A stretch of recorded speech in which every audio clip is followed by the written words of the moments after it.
Ladies and gentlemen, thank you for joining us at the first GEEF for All seminar streaming via YouTube. I'm Professor In Han Song, and I'm the Faculty Director of the Ban Ki-moon Center for International Cooperation at Yonsei University in Seoul, South Korea. Yonsei established the Institute for Global Engagement and Empowerment, or IGEE, in 2017 to promote sustainable development on campus and globally. The Institute is headed by our honorary director and distinguished chair professor, the 8th United Nations Secretary General Ban Ki-moon. Since then, we have organized the annual Global Engagement and Empowerment Forum on Sustainable Development, or GEEF. It's a major conference in which we strive to accomplish the UN SDGs. In addition to the annual GEEF, we are today beginning a seminar series on the various and urgent topics of the UN SDGs, and we've named GEEF for All. On that note, at our first special GEEF for All seminar, we'd like to pay special attention to the ongoing crisis of human rights in Myanmar, because we are deeply concerned about the human rights and peace situation in Myanmar for the last 100 days after the military coup. I will now pass over to Professor Young-Yeol Park, who is the director of the IGEE at Yonsei, for his opening remarks.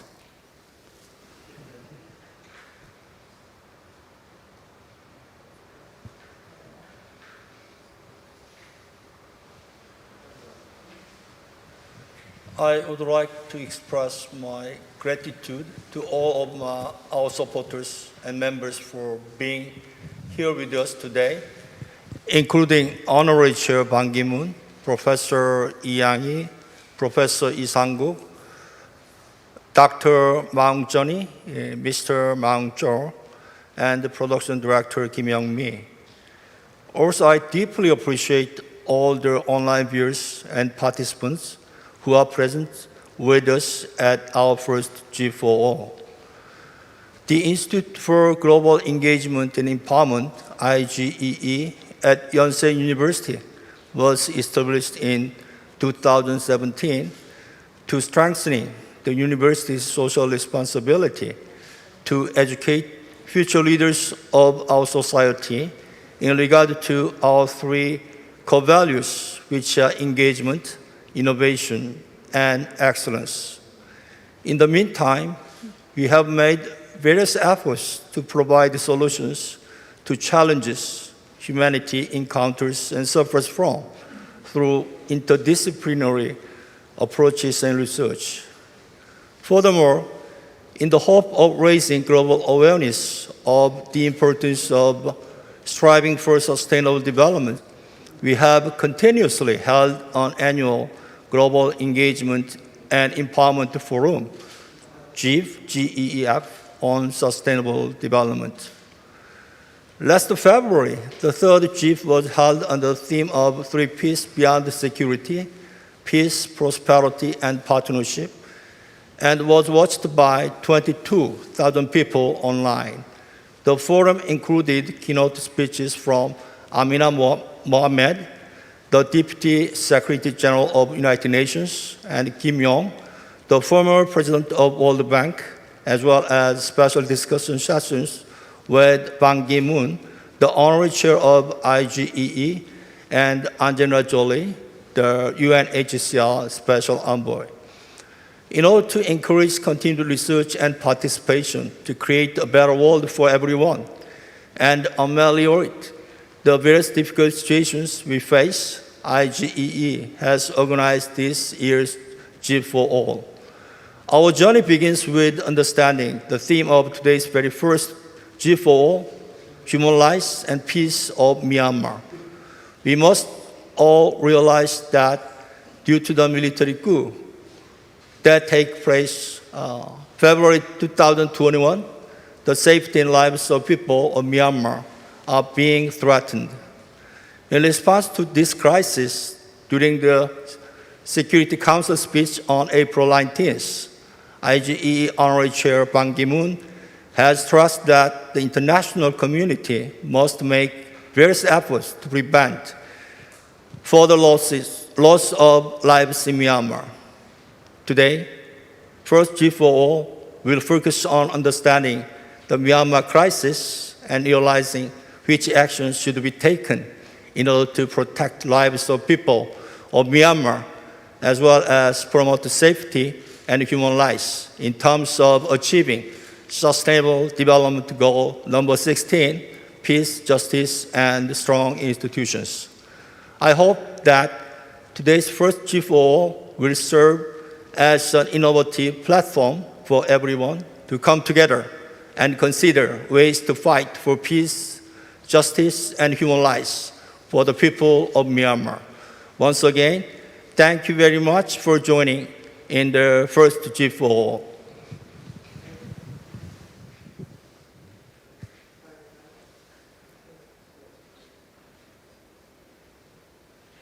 Thank you, Professor Park, for your leadership and for continually promoting SDGs here on campus. And now, our honorary director and distinguished chair professor and the 8th United Nations Secretary General Ban Ki-moon will give his special message on Myanmar. Good afternoon, ladies and gentlemen. Welcome to G4, Human Rights and Peace of Myanmar Special Forum, organized by Yonsei University. As the honorary chair of the Institute for Global Engagement and Empowerment, I thank Professor Park Young-yeol, chairman of the Global Engagement and Empowerment, for organizing this very timely forum on the Myanmar situation. I also commend Professor Yi Yang-hee, former UN Special Rapporteur on the situation of human rights in Myanmar, and the distinguished panelists, both from Myanmar and Korea, taking part in the forum. I wish you all safety amid the unprecedented global pandemic of COVID-19. At the same time, I would like to express my sincere gratitude and respect to all those who have been working hard to overcome this pandemic. Throughout my tenure as the Secretary General of the United Nations, I have always emphasized multilateralism and concerted efforts to solve global problems. This COVID-19 strongly reminds us of the need for multilateral and multi-layered collaboration for the sustainable development of our society and humankind. It's not just a plague like COVID-19 that threatens the well-being and survival of civil society. What is happening in Myanmar, the brutal action by military authorities against the citizens with deadly weapons, is nothing but a plague that threatens the human community as well as the fate of Myanmar. So I condemn again, in the strongest possible terms, the brutal use of lethal forces against the civilians of Myanmar and the detention of State Councilor Aung San Suu Kyi and President Win Myint, as well as thousands of protesters. From the very start of my tenure as the UN Secretary General, I actively engaged with the situation in Myanmar and its democratic transition. I'm still proud to have convened a group of friends of Secretary General on Myanmar in 2007 that helped to spark democratic openings. After the deadly cyclone Nargis caused unparalleled human sufferings in Myanmar in 2008, no one could engage with the junta. The window of opportunity for humanitarian aid was closing rapidly. Through concerted diplomatic efforts, I was allowed to visit the country and had serious negotiations with the then head of state, Senior General Tan Sue. That meeting opened the way to scale up UN actions to solve the unmet humanitarian needs. When I faced the crisis, I have discussed the possible solutions to this crisis along with leaders in the region and members of the Elders, a group of global political leaders which was founded by Nelson Mandela. Based on these consultations, I planned a visit to Myanmar to meet with all the parties involved and to de-escalate the situation and find a route toward constructive dialogue. However, my request was unfortunately denied by the Myanmar military authorities on the basis that, I quote, "The proposed visit will not be convenient at this moment due to recent domestic situation," unquote. Dear global citizens, I tell you that the Myanmar crisis is neither a domestic situation nor an internal matter. Just as COVID-19, which threatens our survival, is a common problem for humanity, the current crisis in Myanmar is a problem that threatens the safety and peace of humankind. The loss of over 700 lives, including 50 children, by the lethal military force is a serious violation of human rights and international law and constitutes a threat to the peace, security, and stability of the region. The Myanmar crisis should be treated as a problem of the international community, and the principle of non-interference in the internal affairs of sovereign states should not be used as a pretext for inaction in the face of such serious human rights abuses. Therefore, I urged United Nations and the ASEAN leaders to take immediate actions to halt the violence and bloodshed and initiate the process to restore peace and democracy in Myanmar. Unfortunately, we are still facing that such international cooperation has not yet been achieved despite the gravity and urgency of the situation. I'm well aware that political problems such as the current Myanmar crisis are complicated by geopolitical interests of the international community. Moreover, over the past few years, major powers have taken the attitude of nationalism instead of multilateral cooperation, which is one of the reasons why international engagement for the Myanmar crisis has been delayed. I believe that today's special forum for human rights and peace of Myanmar is timely. This forum will give us an opportunity to listen to those whose voices often go unheard. We, as global citizens, should listen to the voices of those suffering citizens in Myanmar. We must raise our voices to stop the violence and urge the regional leaders to take collective action to restore the peace and stability of Myanmar. I believe the people's voices and actions are one of the crucial powers of multi-layered collaboration. Your attentive listening to the unheard voices of Myanmar is a way of active engagement as a global citizen. Your active support for the restoration of the peace and stability in Myanmar is a moral responsibility as global citizens. Your loud and clear voices will be the source of strength for the people of Myanmar.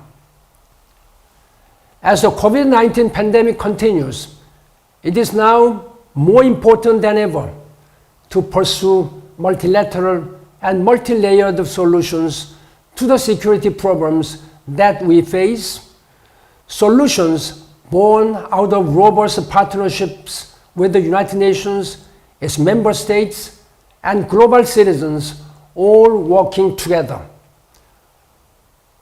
Although the task ahead of us to avert further catastrophe and help Myanmar return to the path of a peaceful democratic transition is daunting, your participation at this forum will be a source of encouragement for the collective and coordinated efforts to solve the crisis.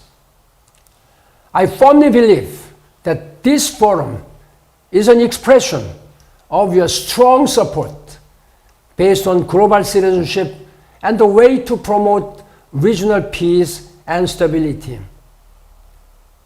I once again thank all the participants for this forum and wish this Human Rights and Peace of Myanmar Special Forum will send the voice of peace and hope for the people of Myanmar.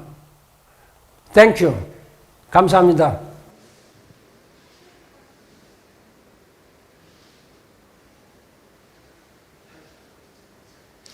Thank you for the empowering message. As he said, this is not a domestic issue, but a matter of global significance. And we need to urge global communities to take action to stop this violence. Now it's time for the first G4O seminar, and our main seminar will be moderated by Professor Sang-Guk Lee. He is Professor of Cultural Anthropology, and he is one of the leading scholars in the field of Southeast Asian studies. Professor Lee, the stage is yours.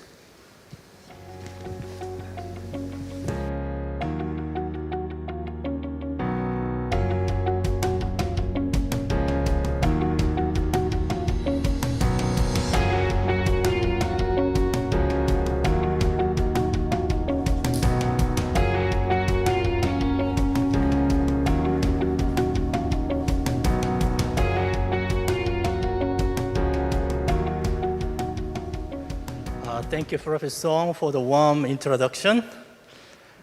Today, we have a great opportunity to have a deep understanding of the current Myanmar situation by listening to eminent scholars, activists, and journalists. They have long engaged in the promotion of human rights and democracy and welfare of grassroots in collaboration with various partners. And I believe that we all benefit from their deep analysis of the current incident, and you would be inspired to come up with ideas to bring Myanmar to the path of democracy and human rights. Let me introduce each of the panelists here with us. First, I am honored to introduce keynote speaker, Professor Lee Yang-hee from Sungkyunkwan University. Those who have followed the Rohingya humanitarian crisis are definitely familiar with Professor Lee.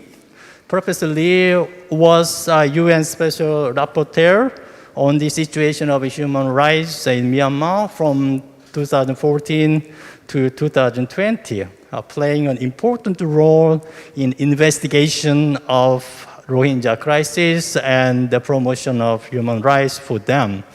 Professor Lee has also been executive board member of International Society for Prevention of Child Abuse and Neglect since 2011. She was also the chair of the UN Committee on the Rights of the Child from 2007 to 2011.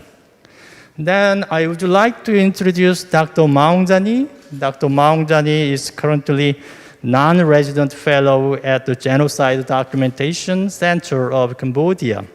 He is a co-founder and general secretary of Forces of Renewal Southeast Asia which is a grassroots network of human rights activists and pro-democracy scholars across Southeast Asia. Dr. Maungjan is also co-founder and Burmese coordinator of Free Rohingya Coalition. That is the most comprehensive network of Rohingya refugee activists, anti-racist Burmese campaigners, and international scholars and activists. Next, I'm pleased to introduce Dr. Maung Jo. He has been representative of WEA organization in Korea and Myanmar, which has engaged in promoting education and health for the children and youth of Myanmar. He himself used to hold refugee status while he had been in Korea before he gave up that status and returns to Myanmar in December 2013 to devote himself to the welfare of the children and youth in his home country that was newly on the path to democratic process at the time.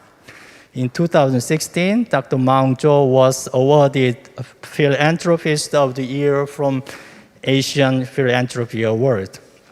Last but not least, I would like to producer Kim Young-mi, a renowned Korean war correspondent.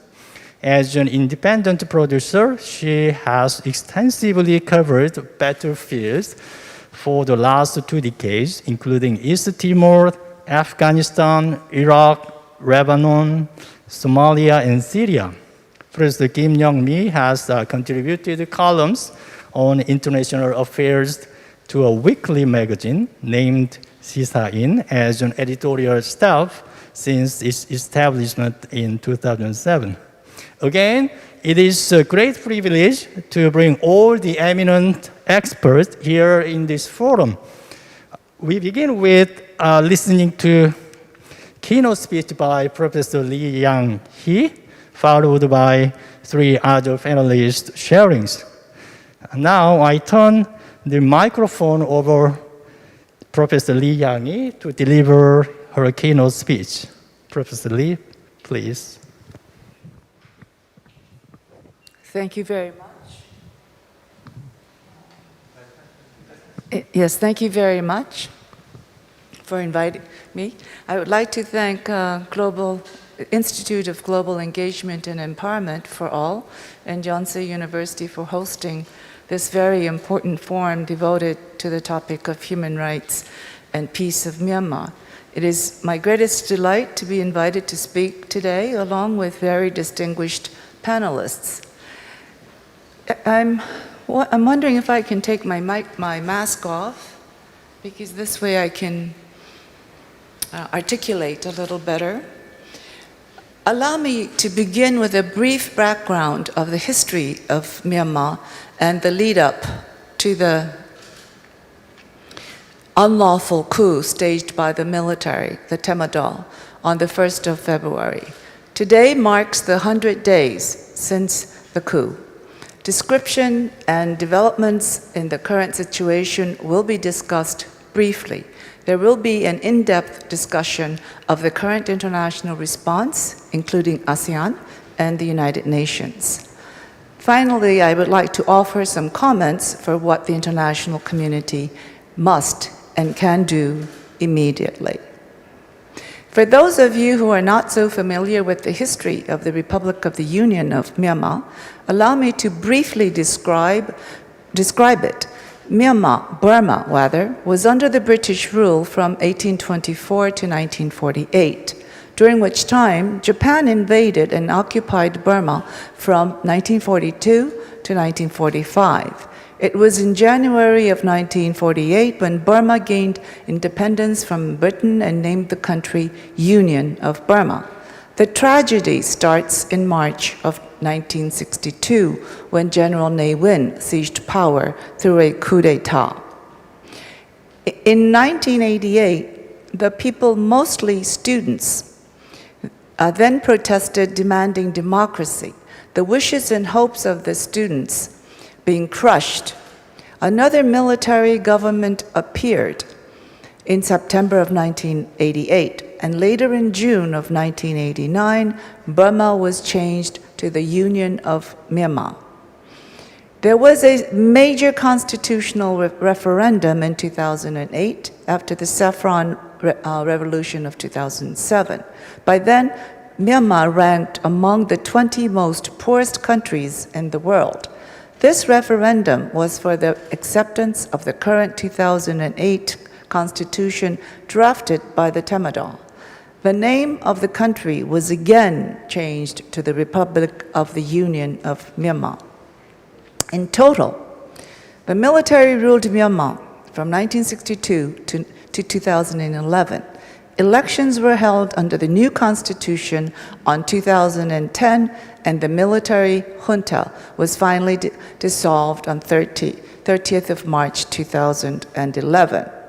Aung San Suu Kyi was finally released from house arrest on 14 November 2010 after being detained for 15 years. One thing to note is that in 1990, the NLD, the National League of Democracy, won the election with a landslide.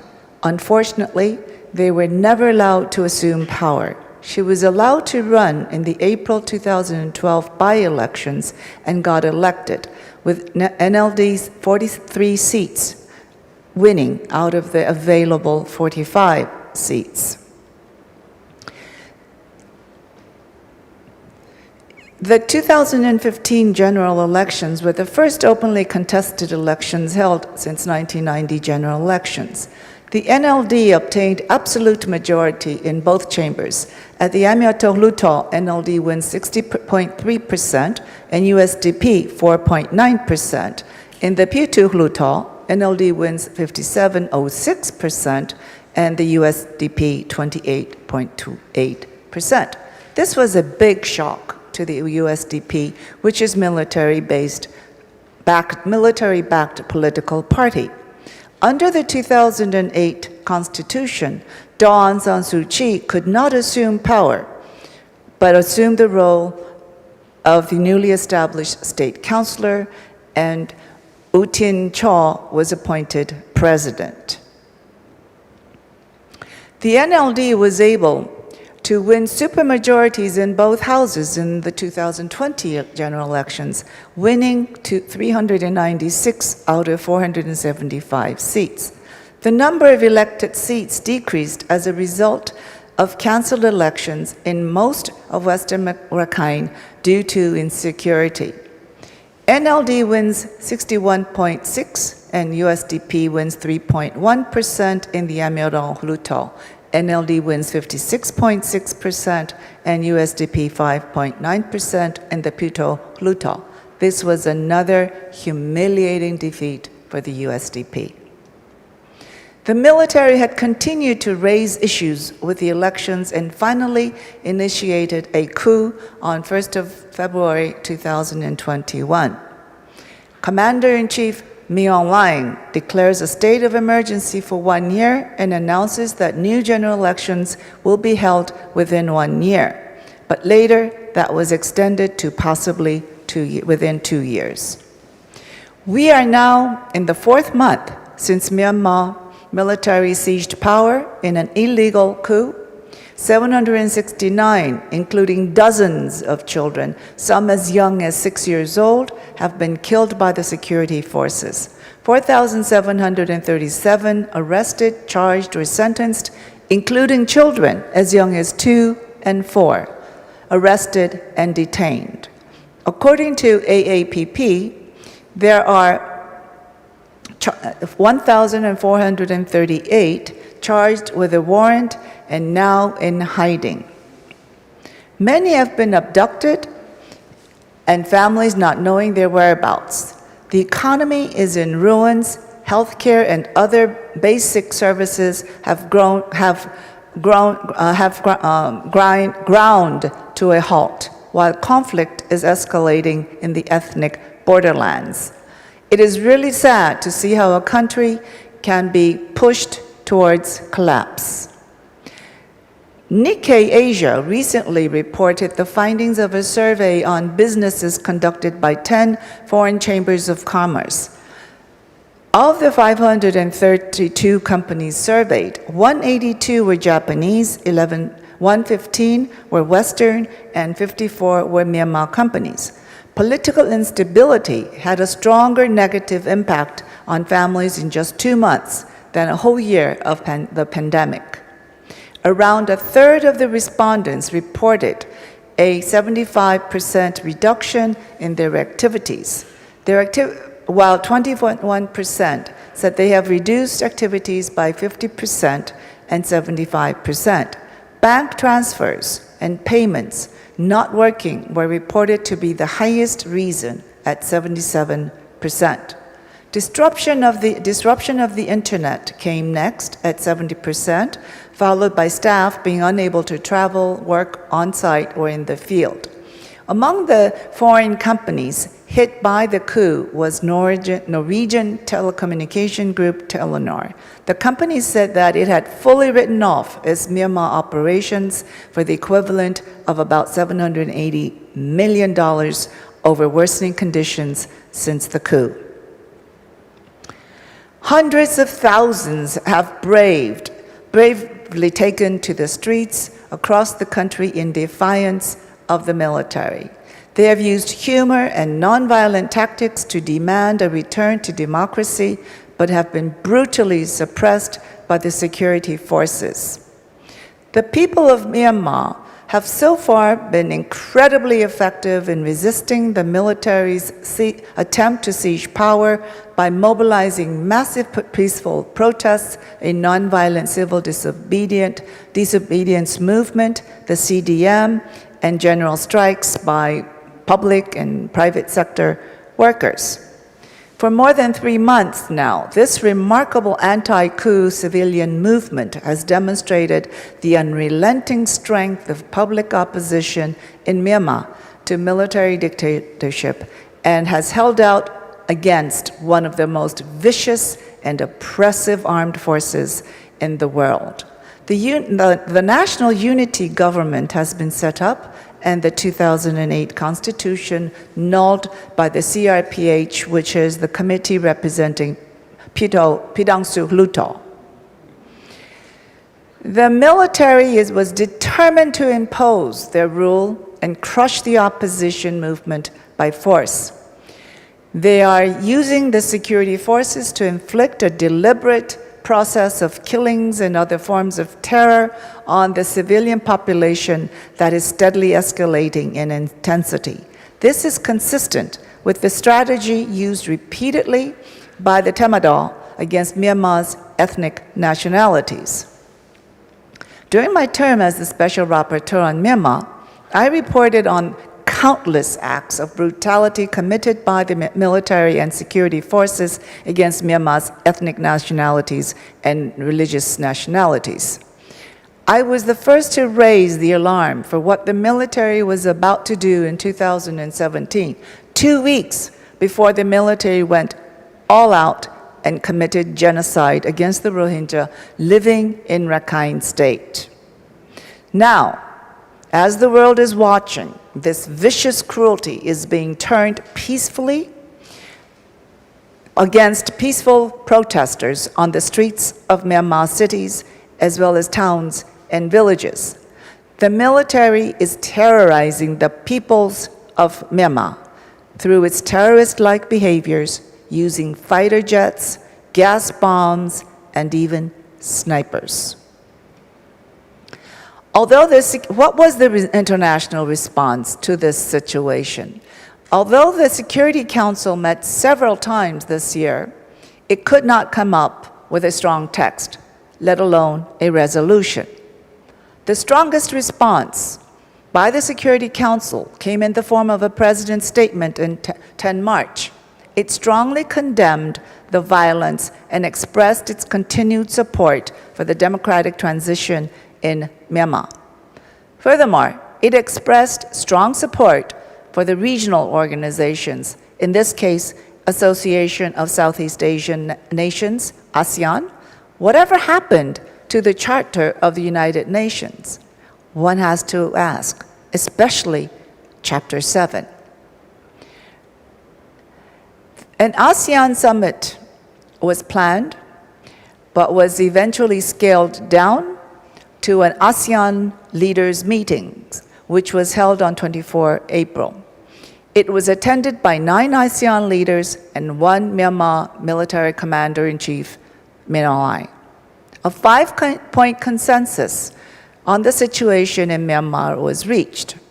The consensus includes immediate cessation of violence, constructive dialogue between all parties, the appointment of an ASEAN special envoy, provision of humanitarian assistance through the ASEAN Humanitarian Assistance Center.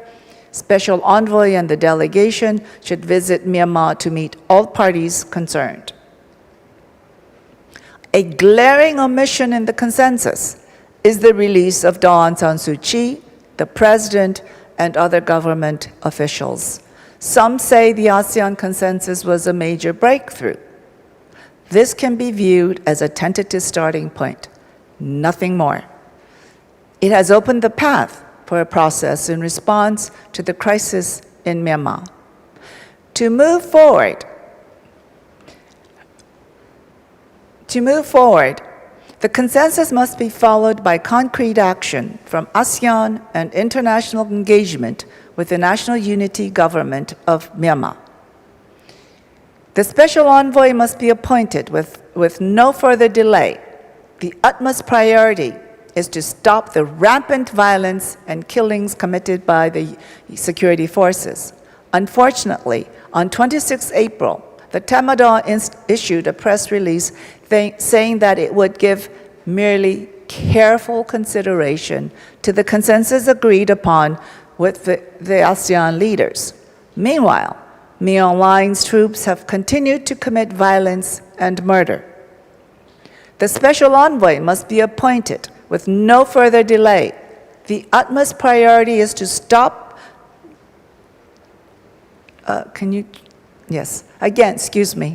Again, he is trying to undermine, meaning Min Aung Hlaing, is trying to undermine the ASEAN consensus and trying to manipulate international efforts to engage and delay any attempt to move forward. The visit of ASEAN Special Envoy has not been accepted by the junta. There is a dangerous sense that the coup is becoming normalized, even accepted as a new status quo. The international community must act now to prevent this from happening. The world must recognize the historic and inter-ethnic government of national unity as the only legitimate government, while pressuring the military with sanctions, an arms embargo, and a push for justice. It is encouraging that the G7 foreign development ministers in their communiqué expressed strong condemnation to the military coup in Myanmar and to, quote, immediately end the state of emergency, restore power to the democratically elected government, and to release all those arbitrarily detained, including State Councilor Aung San Suu Kyi, President Win Myint, human rights defenders, journalists, civil society members, academics, teachers, medical staff, religious leaders, and foreign nationals. They emphasized those responsible for violations and abuses of human rights and international human rights law must be held accountable. They also committed to cooperate to prevent development aid from supporting the military-led regime and ensure it benefits the people of Myanmar, especially those who are most in need in accordance with humanitarian principles. They called on all states to adopt similar measures. However, I was disappointed when they did not call to cut business relationships to military-affiliated conglomerates, but only commit to exercise due diligence in conducting business relationships with military-affiliated conglomerates and call on others to do likewise. This clearly must have been the result of many negotiations. I'd like to introduce you to the Special Advisory Council for Myanmar, SAC-M, was formed 1 month after the attempted coup.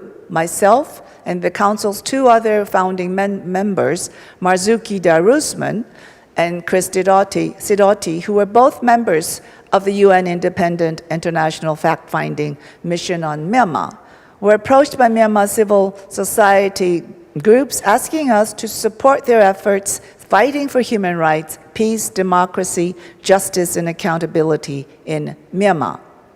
During our UN mandates, all three of us have been resolute on the need for an end to the Myanmar military's impunity for its decades of human rights violations committed against the peoples of Myanmar. So, we three resolved to form SACAM and continue our work. What can be done is the question that is asked. SACAM strongly believes it is now time for the international community to turn the table on the Tamil with a three-cuts approach, comprising of 1, cut arms flow, a comprehensive global arms embargo, 2, cut cash flow, targeted sanctions against the architects of the coup, and 3, cut the impunity, a referral of the situation in Myanmar to the International Court of the International Criminal Court by the UN Security Council. There needs to be a global arms embargo imposed against Myanmar. The Security Council has not been able to achieve this due to the obvious reasons: Russia and China. Recently, Stockholm International Peace Research Institute reported about Myanmar's foreign arms imports from 2010 to 2019. China, as you can see, is the largest exporter of arms to Myanmar, 36.34%.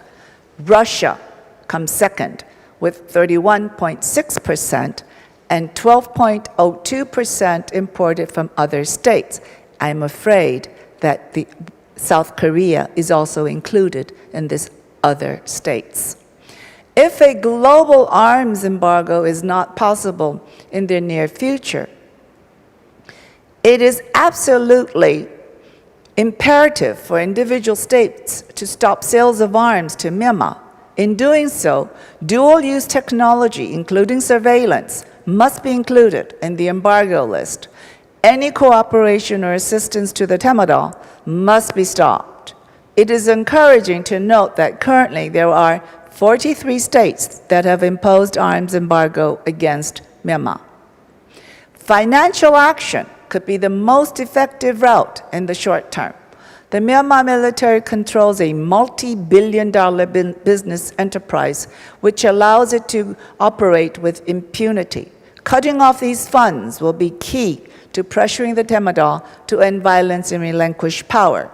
Some states have already imposed sanctions on the military's two largest companies, Myanmar Economic Holdings Limited and Myanmar Economic Corporation. These two conglomerates provide off-budget financing to the Tamil and are involved in natural resource extraction. I also reported that the role of the natural resource extraction state-owned economic enterprises, SEEs, was also problematic in that much of their leadership is comprised of the military and ex-military, creating a substantial conflict of interest. They oversee regulation of their respective sectors, collect revenues, allocate revenues, award licenses to private companies, and operate commercial joint ventures. Between them, they either contribute to or regulate 2/3 of the entire state revenue, but are not subject to appropriate checks and balances. The SEEs are authorized to retain vast profits in so-called other accounts, which are outside of the state budget and spent in an undisclosed manner. Myanmar Economic Holdings is one of the two major conglomerates run by the military, the other being Myanmar Economic Corporation. MEHL business interests include banking, tourism, real estate, transportation, metals, construction, mining, agriculture, tobacco, and food, almost everything. Current high-ranking Tatmadaw officials, including those accused of some of the gravest crimes under international law, have significant control and influence over MEHL. Commander-in-Chief General Min Aung Hlaing and Deputy Commander-in-Chief Vice Senior General Sui Win lead the patron group of MEHL. With its affiliation to the Temadol, MEHL has exclusive access to secure preferential contracts with foreign firms. Here is the depiction of the MEHL, and I got this from the fact-finding mission's report. Now, the Myanmar Economic Corporation is fully owned and controlled by the Ministry of Defense and a direct source of revenue for the Temadol. It is controlled by the Quartermaster General's Office. Kim Mong-sway, who is sanctioned by the European Union, United States, United Kingdom, and Australia, serves as MEC director. MEC's operations are shrouded in secrecy, and its generated revenues has strengthened the Temadol. This is another infographics of the MEC. One other military-affiliated enterprise worth mentioning is the Myanmar Oil and Gas Enterprise, MOGE, which may be the single largest source of revenue to the state. There are 4 major offshore gas projects in Myanmar, all affiliated to MOGE. Yadana Natural Gas Pipeline Project is operated by Total. Yetagun Project is operated by Petronas. Shui Project is operated by POSCO. Zotica Project is operated by PTTEF. MOGE is partners with Total. MOGE is partners with Total. Sorry, I'm trying to get back to my... could you help me get back to my... MOGE is... Yes, before that, please. No, a couple more. Can you go back a couple more? No, before the MOGE, when we're in MOGE.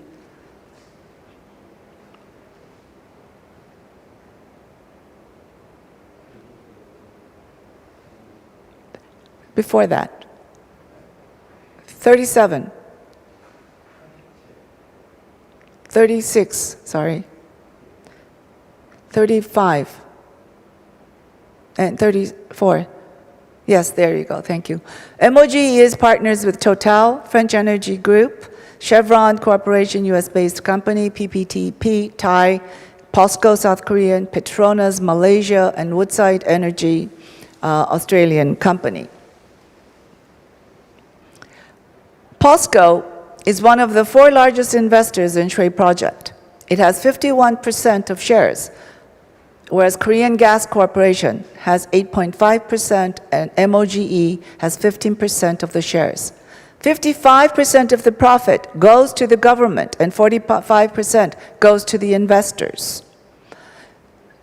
The CRPH on March 5th sent a letter to the chairman of POSCO expressing serious concern that the benefits will go into the hands of the military and to suspend payment until the democratic government can rebuild the nation.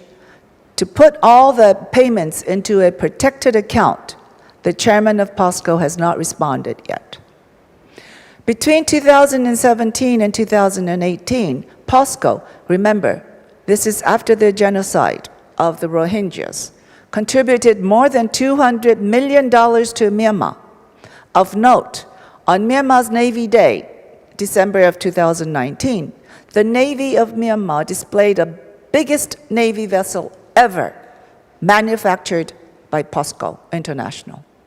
Interestingly, POSCO recently established an ESG committee and also joined the UN Global Compact as well. Where is the due diligence?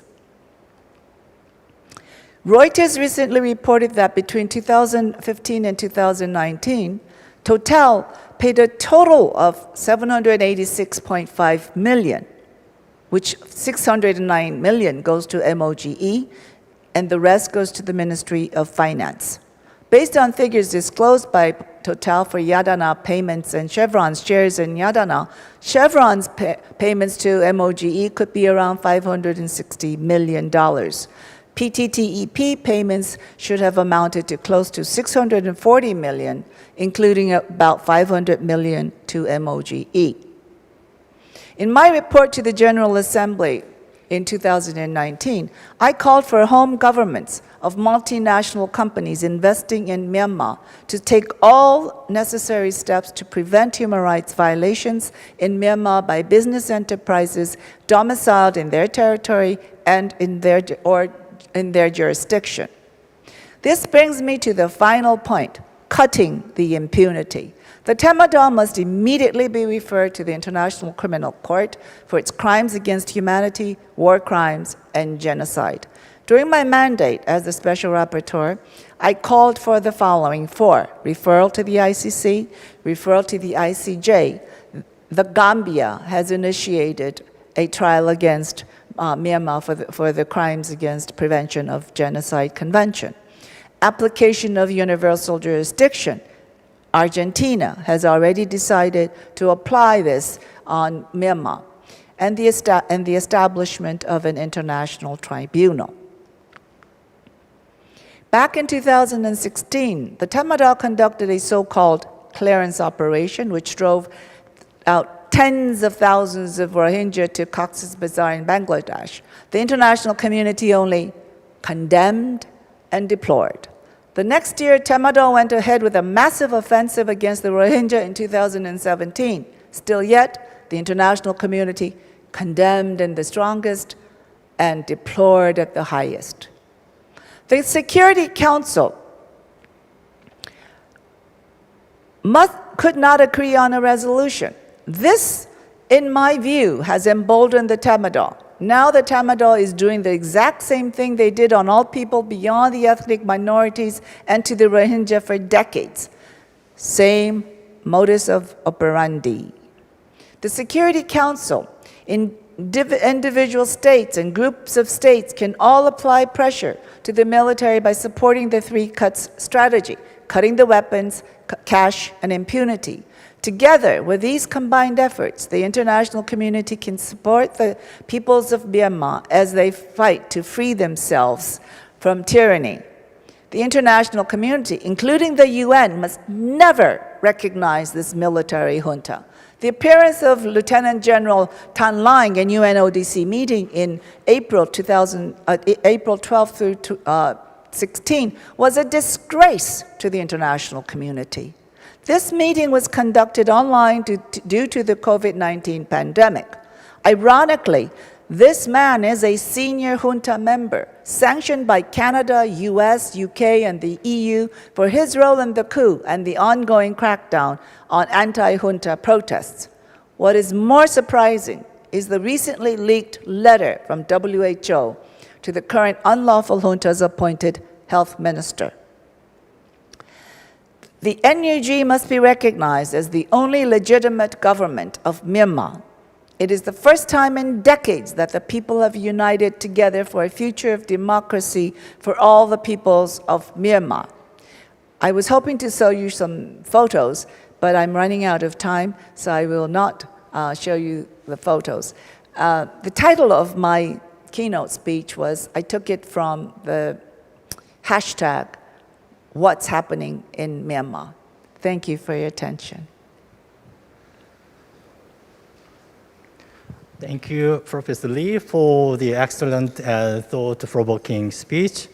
She pointed out the background of the current incident and suggested in detail what international community can and should do to suppress the military junta. Now, I would like to invite Dr. Maung Zani, who is online overseas, to share his thought on also what's happening in Myanmar and what should be done in the future to bring about the more inclusive society. Dr. Maung, the floor is yours. Thank you very much. I thank the organizers of Yonsei University GEEF, Global Empowerment and Engagement Forum, for inviting me. In the next 8 or 9 minutes, I will share my thoughts on two things. what is happening in the country and how it should be understood. Uh, Former Secretary General Ban Ki-moon condemned the violence in the strongest, in his own words. And Professor Yang Hee Lee have dissected, meticulously and brilliantly the international politics, the economic power, what finances the military and what emboldens its terroristic behavior. So what I will say is that first 1 minute or less of my background. I've been a human rights activist, particularly involved in the Burmese pro-democracy movement led by Daw Aung San Suu Kyi. And then I became critical of her policies on a number of issues. I won't go into that. And so I work as an independent activist, sharing my thoughts without regards to criticism or condemnation about the stances I have taken, particularly with respect to my own country's genocide against the Rohingya people. I've been doing this for 32 years. I also specialized in the Burmese military's inner workings. And so as someone who has studied this institution for the last 32 years as a professional student, who also came from an extended military family, I would say this. My own diagnosis of the situation has two parts. One is that we have a cancer. This is not just simply another military coup, which will restore stability and order to the multi-ethnic nation of 54 million people. Burmese military, as the UN representative Jo Mo-Thon said officially and publicly on the 26th of February at the General Assembly, is the existential threat. There is no other threat Burma is facing, either from external powers or ethnic minority armed organizations or Muslim and other non-Buddhist communities. We only have the only threat to stability, welfare, and the future of 54 million. And that threat comes from the very national armed forces named Tatmadaw. Tatmadaw is universally today viewed as nothing but armed gang of terrorists. And then that expression, that characterization came officially from Professor Yang Hee Lee and two leading investigators of human rights from Strategic Advisory Council, Myanmar, SAC-AM. They issued a statement reflecting the Burmese popular opinion based on daily and nightly experiences of fear induced by various methods of terrorism that have been applied, against unarmed civilians. There have been at least 4 dozen children shot and killed, pregnant women shot and killed. These are people that pose no threat to either stability or the interest of the military. So such wanton killing has reached, close to 800 people, unarmed civilian people. The kind of behavior that the Tatmadaw has displayed towards unarmed civilians, only parallels that you would find in the Middle East, run by in regions under ISIS or Daesh or Boko Haram in Nigeria. And so, so we don't use the word terrorism lightly. The Burmese public have been marred or condemned worldwide over the last 10 years until this February for its involvement and active popular support for the Burmese military's genocidal purge against Rohingya people in 2016 and 2017. The Burmese democracy movement and the democratically elected government of Daw Aung San Suu Kyi have also been tainted by their complicity in the genocide. This issue cannot be shoved under the rug because we need to move forward. Genocide is a major, major issue, and that has to be kept on the radar of policy. And I think the National Unity Government and the committee representing Pidang Zulato or CRPH, or the it's a body, largely a body of MP elects who have been denied a chance to convene their parliament on February 1st. And then these bodies are acutely aware of the need to move to address and confront this genocidal issue. That aside, the National Unity Government remains the hope and has the popular mandate. And so I would say unequivocally, I would urge the international community to support the NUG government as it attempts to address the baggage of the recent past. Now, let me return, briefly to this issue of Burmese military as a terroristic existential threat to the country. People say, particularly coming from within the Southeast Asia region, particularly the Association of Southeast Asian Nations, that they would say that Burmese military is a part of the problem. The Burmese military has to be a part of the solution. I said that is wrong. If the Burmese military has been diagnosed as the cancer for the country and 54 million people, then cancer cannot be a chemo. So what we are witnessing on the ground in Burma is nothing short of a textbook example of a revolution. Yeah, this isn't simply led by one class, one progressive, one youthful student population.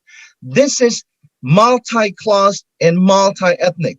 This revolution is named Nueu Revolution because we don't have a spring in Burma.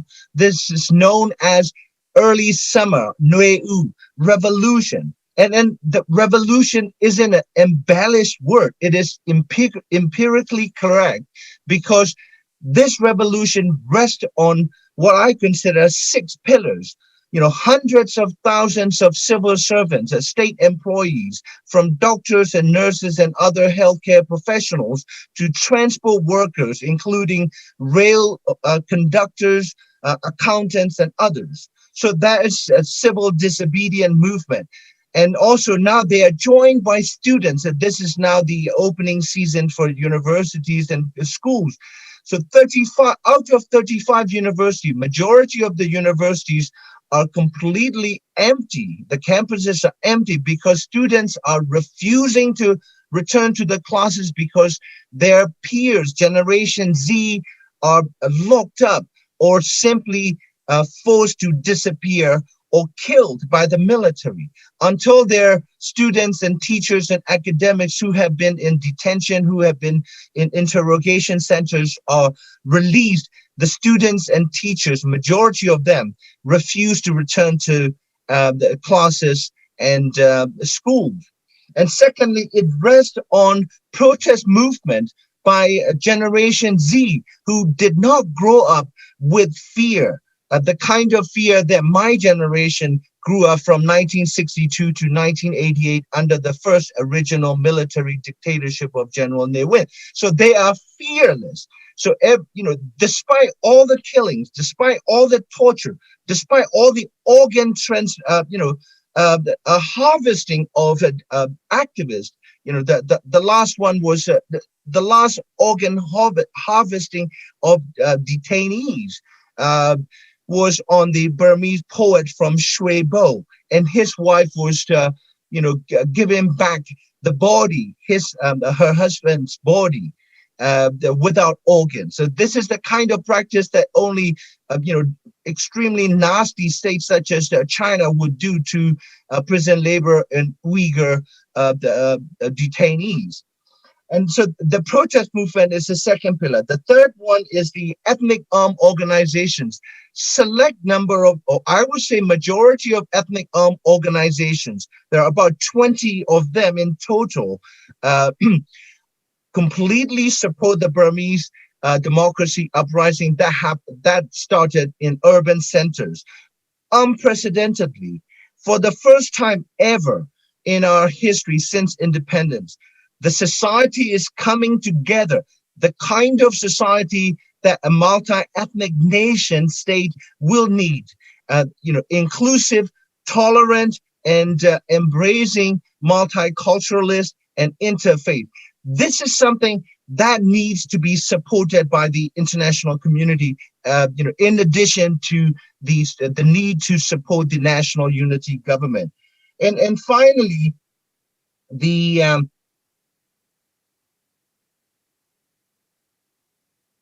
private sector. You would think that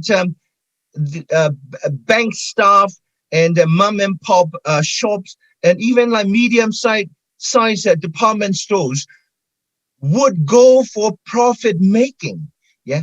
Instead, even street vendors, small shop owners would refuse to do business with the Burmese military that they consider terrorist. So here's the situation. My final thought.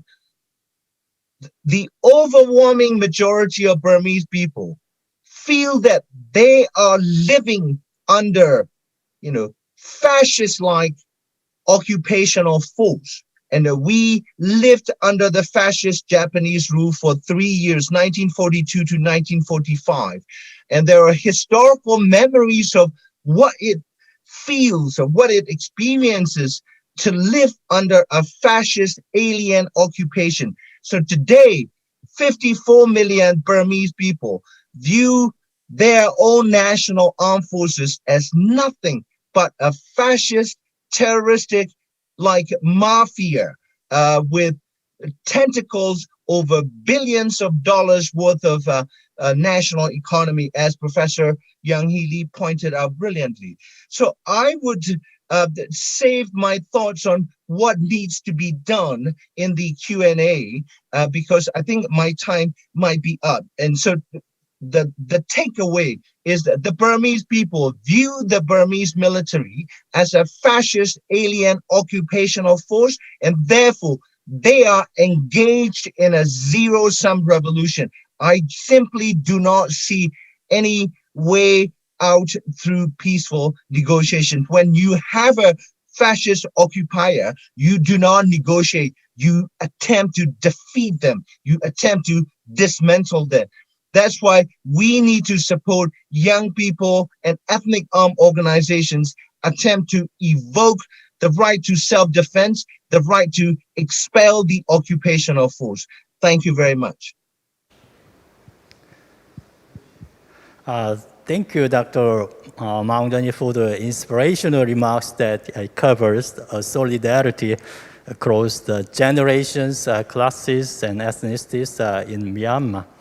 Now I will invite Mr. Maung Jo to deliver his talk, but his talk was recorded beforehand due to unstable technical problems in his home country, as well as security concerns. So, let me introduce Dr. Maung Jo, and we'll listen to his speech. 안녕하세요. 버머 미얀마에서 살고 있는 마웅조입니다. Human Rights and Peace of Myanmar 온라인 포럼에서 여러분과 함께 이야기를 나눠줄 수 있는 자리를 마련해 주셔서 대단히 감사합니다. 우선 한국 시민 여러분에게 드리고 싶은 이야기가 있습니다. 저희 버마 시민들은 한국 시민사회가 보내주고 있는 우호는 자합하고 있습니다. 버마 시민들은 매일 한국 소식을 듣고 있고 한국 시민들이가 함께 해주시고 있는 거에 대해 저희 버마 시민들이 잘 알고 있습니다. 한국 시민들에게 감사하는 이야기와 We love Korea라는 이야기로 하고 있습니다. 여러분 잘 듣고 계시나요? 저도 역시 한국 시민들, 한국 시민단체들, 그리고 한국 국회와 정부에게 정말 감사드리다는 말씀을 드립니다. 저희 나라가 어디에 있는지 잘 알고 계시죠?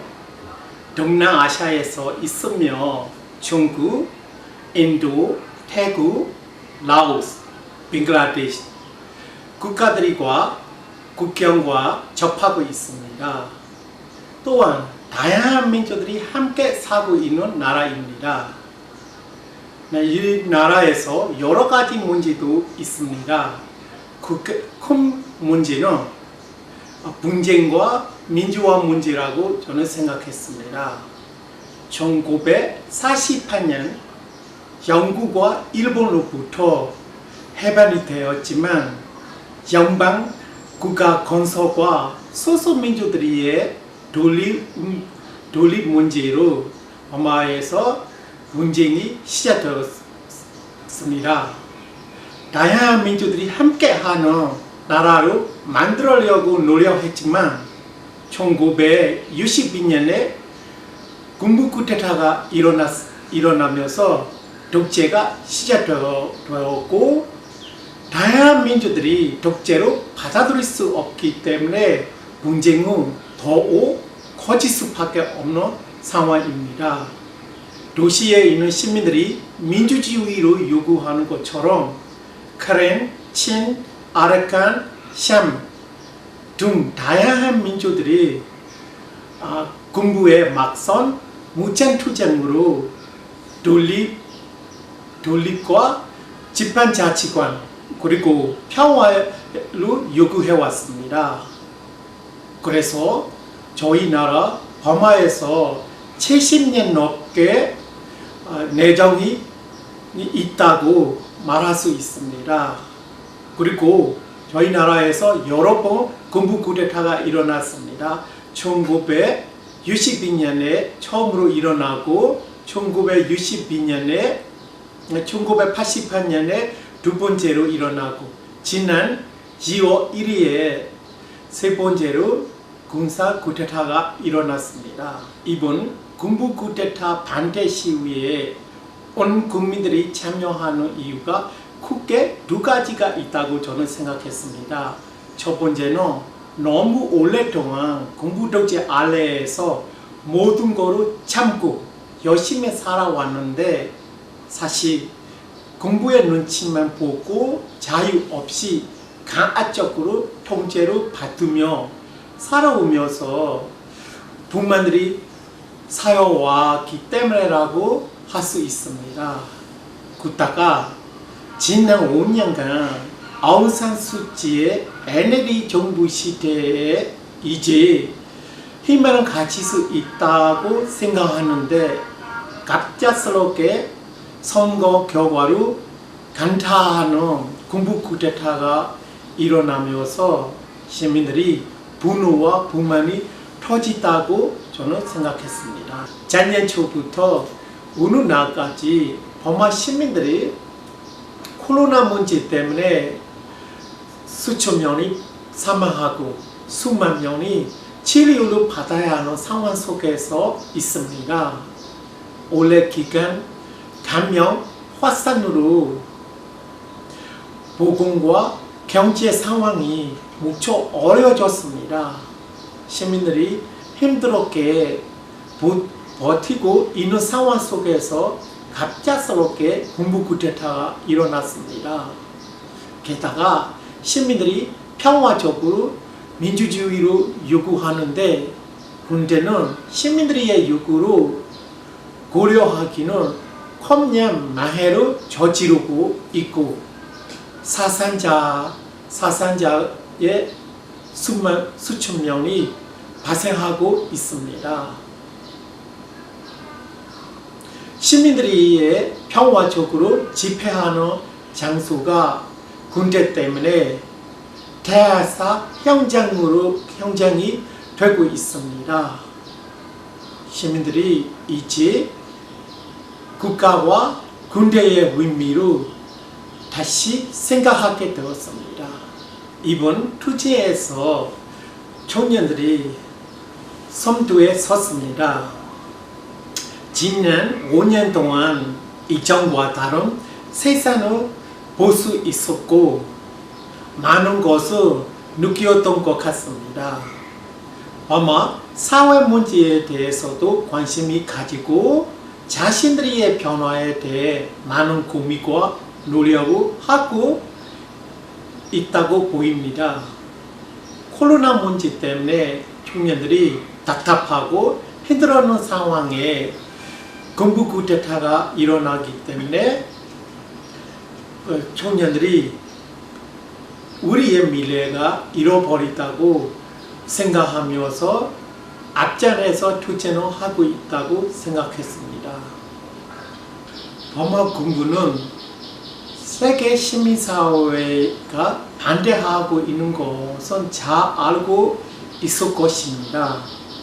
세계 시민사회의 반대에 대해 크게 신경 쓰고는 있지만 동시에 중국과 소련 같은 나라들이 배후에서 자기들을 잘 지켜줄 것이라고 믿고 있기 때문에 쿠데타로 계속 유지해가고 있습니다.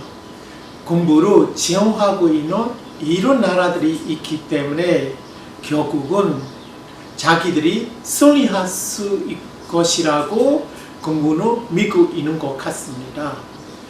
여러분이 잘 아시겠지만 버마는 유엔이 인정한 최비국 중 하나입니다. 국제 시민사회가로부터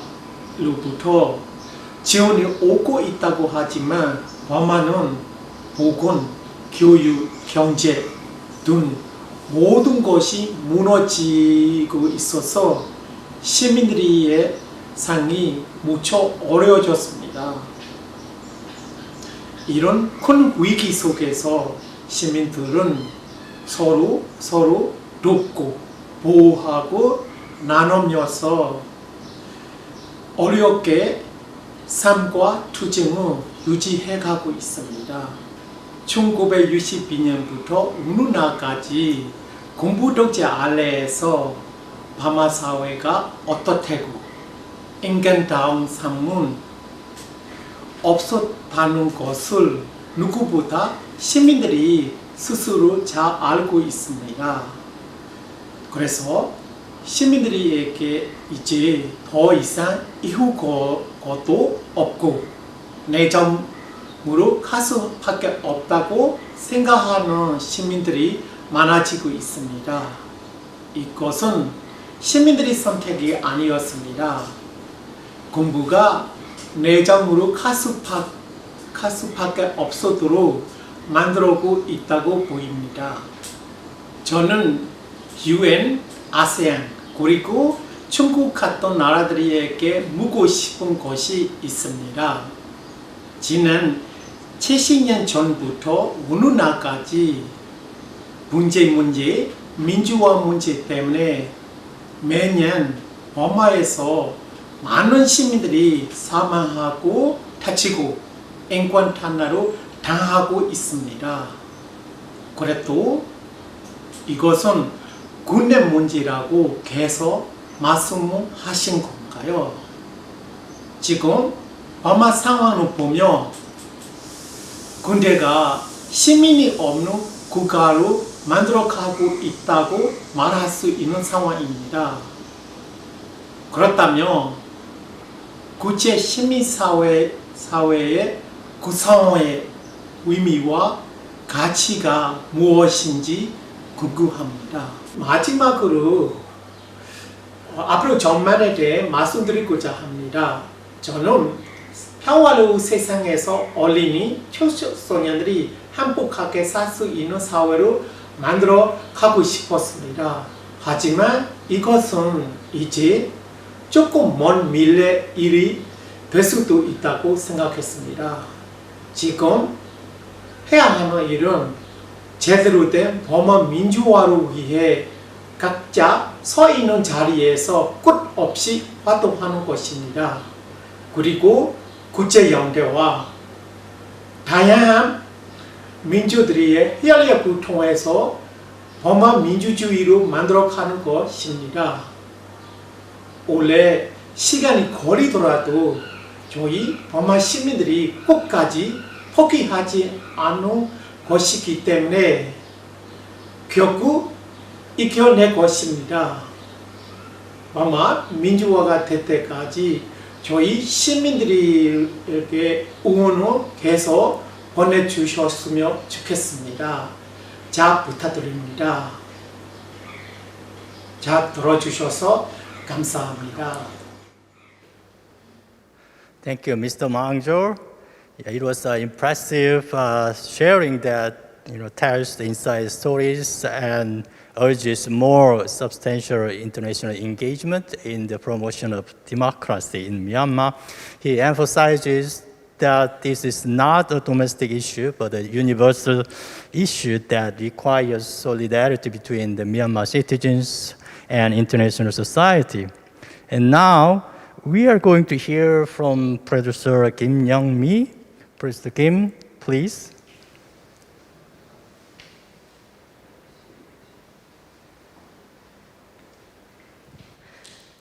Good afternoon to each and every one of you watching this forum live from all over the world. My name is Kim Young-mi, and I am a Korean freelance PD. I have been covering the scenes of civil wars happening worldwide for over 20 years. Myanmar is one of the regions that I have reported on, and I've already covered its scenes 7 times in the past. In fact, after the establishment of a democratic system of government in 2012, I figured that further coverage on the social issues in Myanmar would no longer be necessary. I had personally hoped to revisit the area solely for the purposes of traveling. However, on February 1st, unrest broke out in Myanmar. Myanmar's military seized power in a coup, and the military commander-in-chief, Min Aung Hlaing, took over. Word clouds had started to hover over the region, and I had to once again run coverage of the social chaos. Foreign press is currently restricted in Myanmar. This means that we have not been able to collect first-hand data. Today, I'm going to report on some media coverage regarding Myanmar's youth leading the resistance. In February, after the coup, massive demonstrations led by the younger generation have started to sweep the region. I would like to talk a bit about 3 of the protesters who were present at the front line of the protest. On February 4th, a med student from Mandalay came out to the streets in opposition to the military coup. His name was Tayo-san. Alongside his colleagues, he recognized the severity of the issue and decided that they should not stay silent and that people should come together to fight the military junta. He is currently the most wanted by the military with the highest bounty.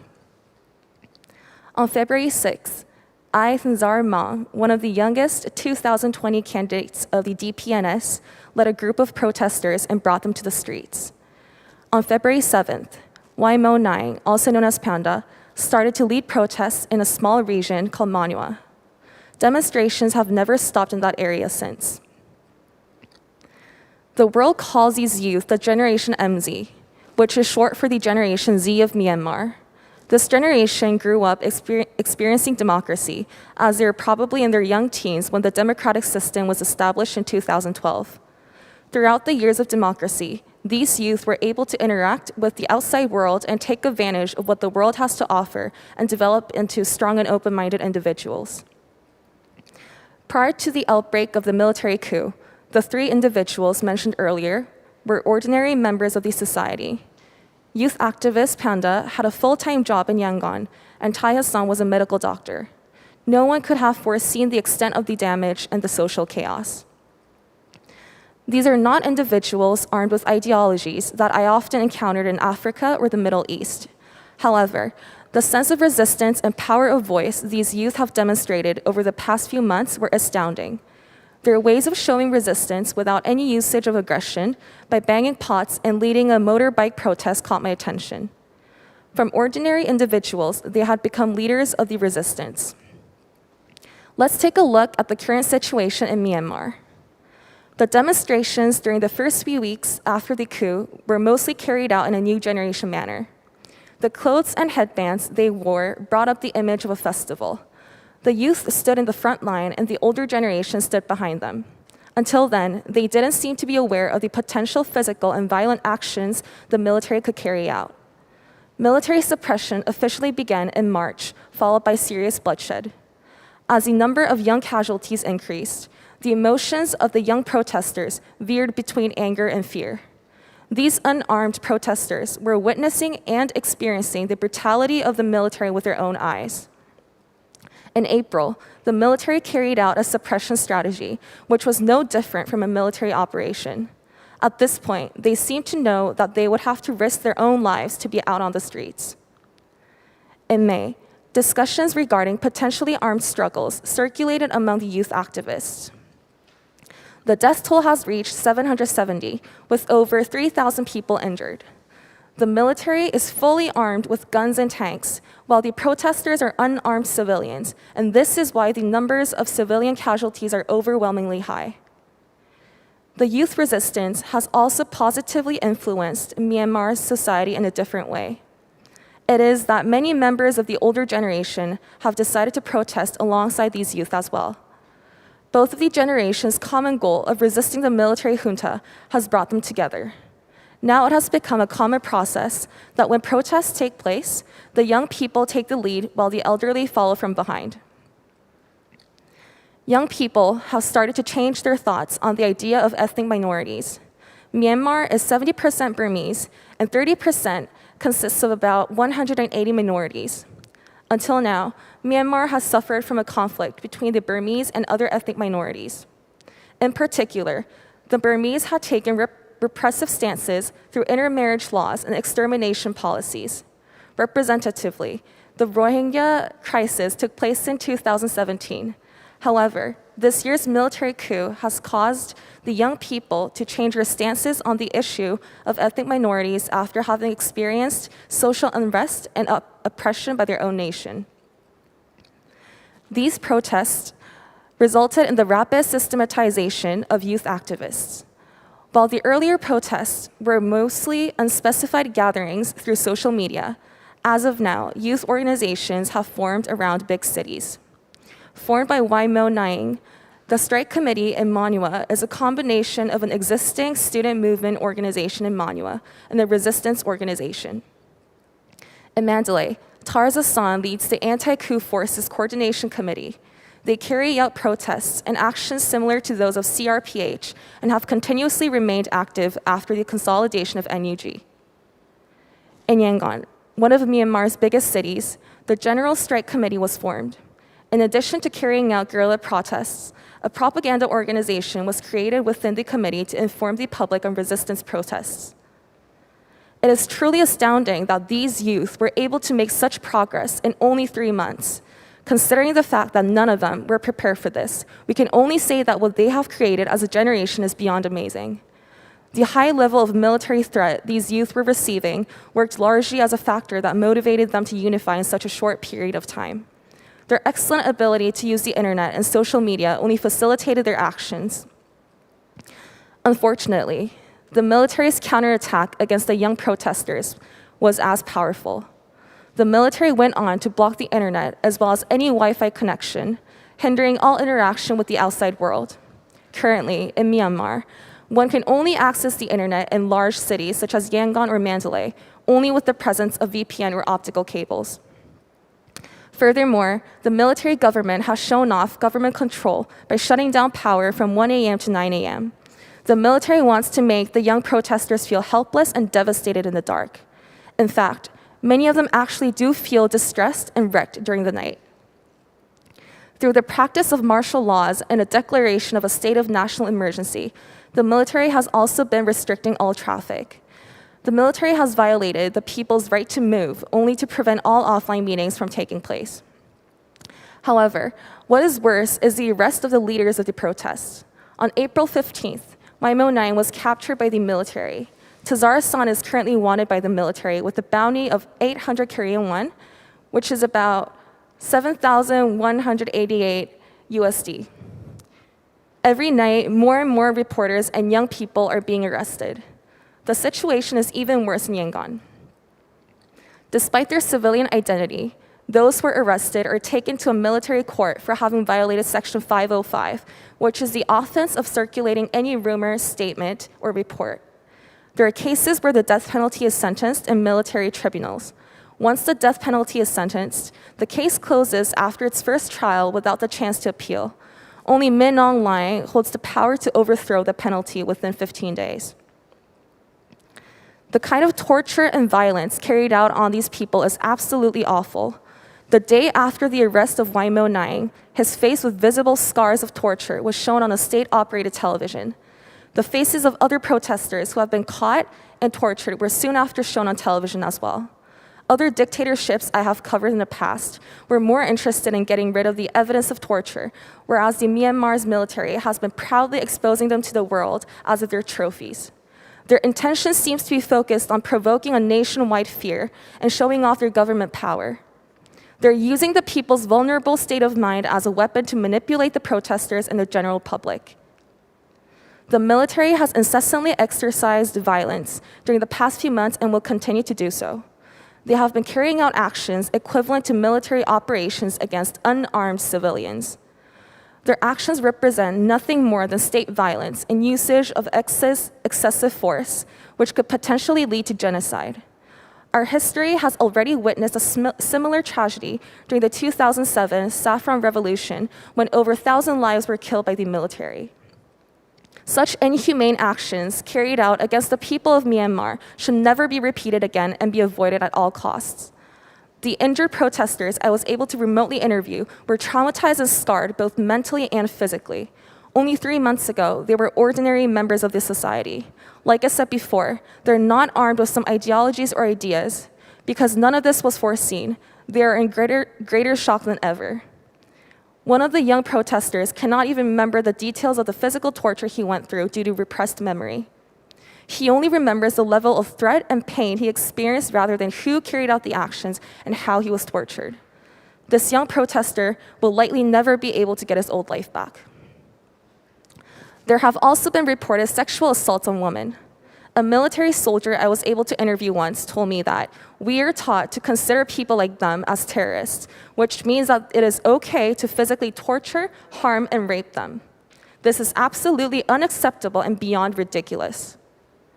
Now is the time for all of us to step in. These youth, who are fighting for their lives, are somebody's sons and daughters. When it comes to human rights, there are no borders. They deserve to be protected, and we should all have their backs. As global citizens, we have to put an end to this bloodbath. Please stop these atrocities in Myanmar. Right this moment, as we're gathered here this afternoon, could be the golden time.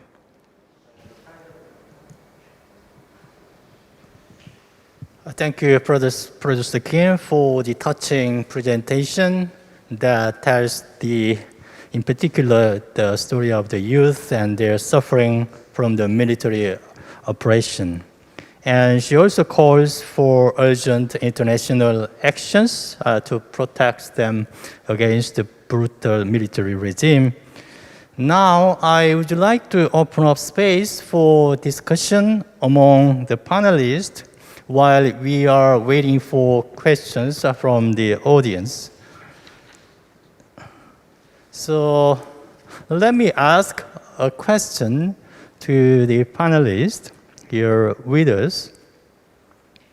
Many analysts, as well as the people in Myanmar and outside, point out that due to the opposition from China and Russia, strong international engagement in the country has not been implemented so far. Then, how could we persuade China and Russia to take stronger and more tangible actions against the military junta? Some people like to see the Myanmar case within a framework of new Cold War between the USA and China. If it is the case, the military regime would continue to stay taking advantage of power balance or power struggle between two major powers. how could we get Myanmar out of that framework and put it into our universal humanitarian crisis management, bringing China and Russia together into solving a common humanitarian, the problem. Okay, so why don't we begin with Professor Lee Young's answers to that question, followed by the panelists. Thank you very much. This is a very important question that we are all grappling with. How can we convince or persuade China and Russia to take other actions? I think we have gone beyond the point of convincing and persuading Russia and China. I think China must step up to the plate and realize that if it wants to actually maintain or seek the status of a global leader, then it should behave as a global leader. And when they see things happening in Myanmar, it's not just a domestic issue, it's not an internal issue. It is now a global issue. It has spilled out to the region and potentially to the global region. China has many interests, economic interests in Myanmar. They have the Belt and Road Initiative, the gas pipelines, the Myanmar corridor. These are extreme revenue-generating projects for China. And I think to the Chinese interest, they need to step up to the plate. And they're the only ones who can leverage the Tamadol and Myanmar line. We have to remember that this is a horrific human rights violations and abuses, a human rights situation with the start of a human rights violations that has enormous humanitarian implications. It would be too easy for international community to approach it as just a humanitarian issue. We have the human rights backdrop to this issue. And I think that at this point, and I've repeated this many times, the Secretary General has to do something. He needs to show his leadership. He needs to convene or ask the Security Council to convene another special session, and he needs to go into Myanmar. U Thant, the third Secretary General of the United Nations, who happened to be a Burmese, he went to, during the Cuban Missile Crisis, he actually went to Cuba. Why can't the Secretary General go to Myanmar at this point and try to leverage, talk to all parties? His presence in Myanmar at this moment will de-escalate the horrific brutalities that this terrorist like Tamadol is committing against its own people.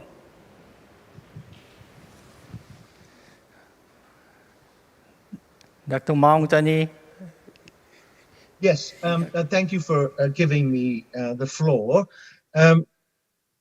Both Russia and China have proven to be unpersuadable because they have used in the past not just one veto, a double veto when it comes to even non-binding resolution at the Security Council. So I would look at answers elsewhere. I think, as Professor Yang Lee pointed out, POSCO is one of the major financiers of the Burmese military.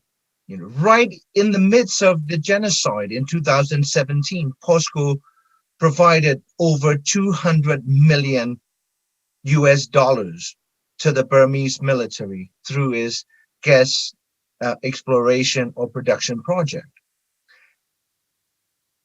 I think South Korea has a lot more leverage than the South Korean government would care to admit, because South Korea is the sixth largest investor in Burma, with over 100 garment factories and major infrastructure projects, including building naval vessels for the Burmese terrorist military.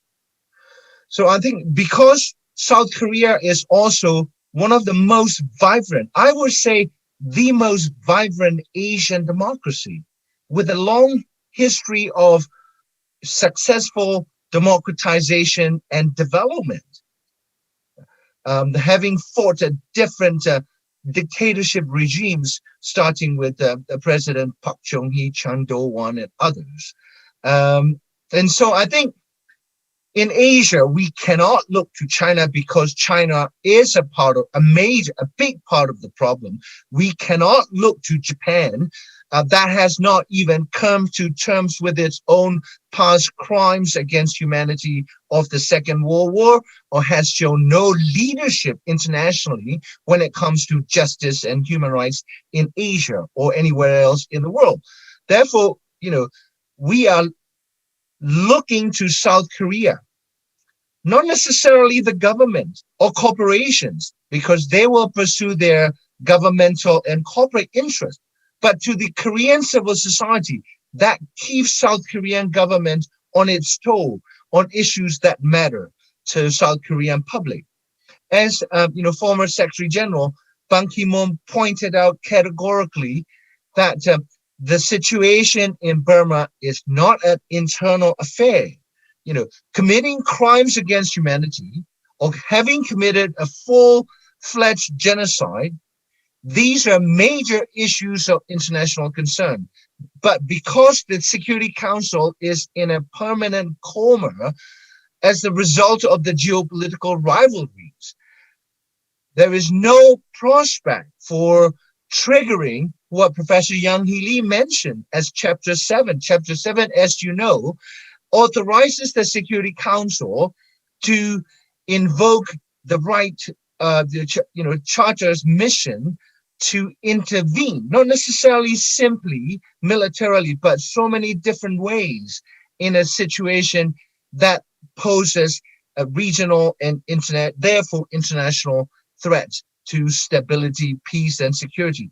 Burma is such a perfect example for triggering responsibility project, or simply Chapter 7, the intervention. But because that's not happening, the Burmese people are only relying on themselves. As I speak today, thousands of Burmese students and youth, including Aung San Suu Kyi's young makeup artist, is taking up arms. Yeah, and because they believe that non-violence in the face of terroristic occupation or occupier will not do the job. So therefore, there needs to be two things that need to happen. South Korean citizens concerned about the situation and be reminded of their own struggles against dictatorships. Remind you, this is a terroristic regime, 100 times far worse and violent and ruthless than any South Korean dictators would have been. They should call POSCO. They should pressure the human rights lawyer come President Moon to do the right thing. Put moratorium on all South Korean investment. While hundreds of thousands of Burmese youth and innocent people risk their life to have slight ray of hope and freedom for themselves. So I think South Korea must lead the global civil society, and if that happens, I think we can see the serious the movement towards mobilizing global civil society. South Korea is one of the largest economies in the world. It is looked at respectfully around the world as a culturally vibrant and democratic civil society.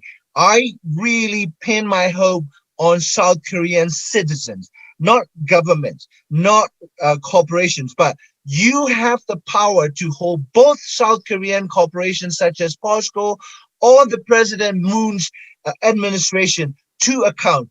Do the right thing, tell them. Thank you. As a South Korean citizen, I feel so much burdened by your remarks. And next question, while we are still waiting for the questions from the audience, I'd like to put the current Myanmar crisis into a historical context. Those who have traced the history of the country may feel the similarities between 1988 and 2021. The then military suppressed 8888 demonstrations and nullified the 1990 election and harshly cracked down the civilians' protest.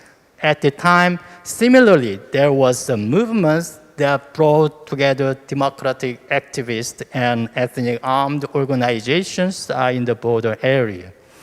Also, there was an exile government called National Coalition Government of the Union of Burma, NCGUB, which was formed in 1990. But we did not see any tangible outcome of these movements and alliances due to the military regime's suppression. Then, how would you compare the current movements with the previous ones? And what are differences between then and now? What can we have historical learning from the past experiences? So, Dr. Maungjani, would you give responses to the question? Yeah, there is a qualitative difference between what we are seeing with the Nueu or early summer revolution today and what happened in 1988, 8888 revolution or nationwide uprising. In 1988, the Burmese military was able to continue effectively with the ethnic divide and rule. And so there were a few major ethnic organizations that had succumbed to the Burmese military's divide and rule by accepting the military's offer of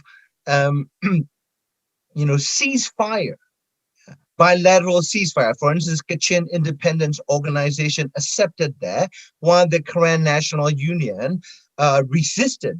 Because of that, the Karen National Union and the Karen National Liberation Army that hosted the exile government that you mentioned, NCGUB, and also became the home to thousands of Burmese students who underwent military training and formed an armed student front called All Burma Students Democratic Front. And so because of that divide and rule, the democratic uprising was never multi-ethnic, nor was it a multi-class. So, fast forward to February 2021 this year, what we are seeing is the complete reversal of the what happened in 1988. If anything, the military is on the brinks of implosion, insofar as the rank and file. Although the top leadership of the military seems to hold at this point, there have been hundreds of Burmese soldiers from Air Force, from the infantry army, defecting. Some of them are actually now training the young Burmese youth in staging attacks on military outposts in cities and towns.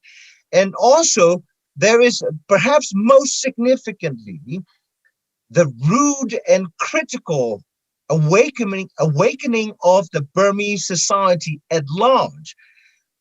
That awakening goes something like this.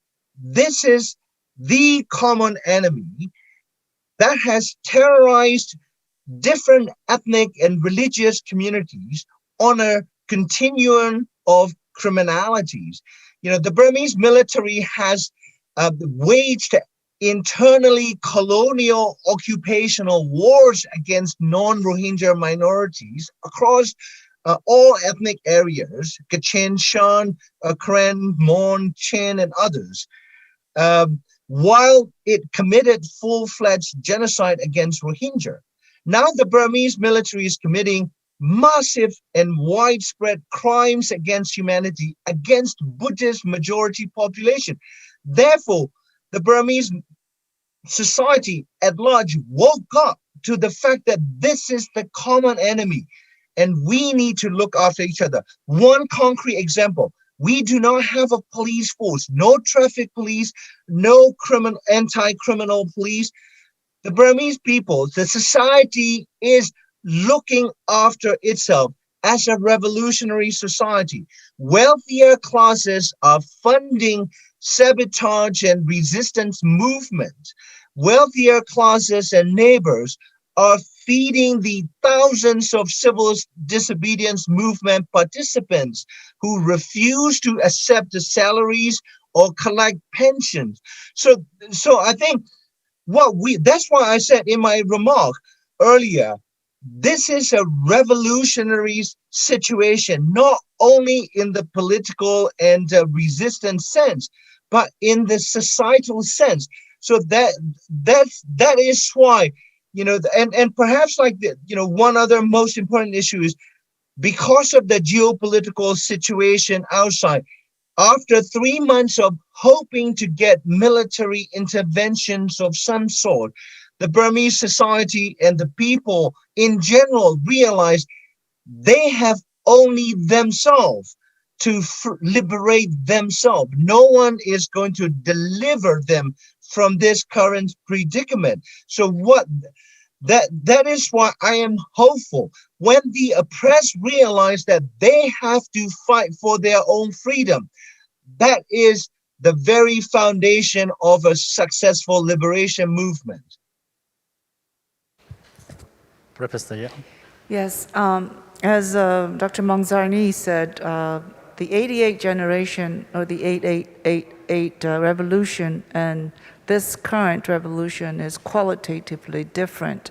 Not only the people are different, but the oppressors have not changed. And that's why this is qualitatively different.